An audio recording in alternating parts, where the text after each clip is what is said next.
আসসালামু আলাইকুম প্রিয় শিক্ষার্থীবৃন্দ। তো তোমরা যারা 2025 সালে এইচএসসি পরীক্ষা দিয়েছো, তো তোমরা যারা রাজশাহী বোর্ডের শিক্ষার্থী রয়েছো, তো তোমাদের যে এমসিকিউ তো সেটি নিয়ে হাজির হলাম। তো আমি শুধু তোমাদের উত্তরটুকু বলে দেব। তো আমার কাছে কিন্তু গ সেট রয়েছে, তো এখান থেকে কিন্তু তোমরা সকল প্রশ্নের উত্তর পেয়ে যাবে। তো আমি শুধু তোমাদের উত্তরটুকু বলে দিচ্ছি। 1 নম্বর হচ্ছে নিচের কোনটি সঠিক, ঘ।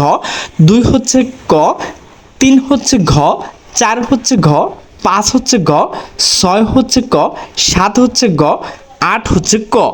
9 হচ্ছে নিচের কোনটি সঠিক, ক।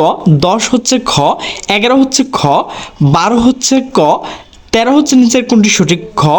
14 হচ্ছে ঘ, 15 হচ্ছে খ, 16 হচ্ছে খ, 17 হচ্ছে ঘ, 18 হচ্ছে ঘ, 19 হচ্ছে নিচের কোনটি সঠিক, ক। 20 হচ্ছে ক, 21 হচ্ছে খ, 22 হচ্ছে ঘ, 23 হচ্ছে ক, 24 হচ্ছে ঘ, 25 হচ্ছে ঘ, 26 হচ্ছে নিচের কোনটি সঠিক, ঘ। 27 হচ্ছে ক, 28 হচ্ছে ঘ, 29 হচ্ছে ক, 30 হচ্ছে ঘ।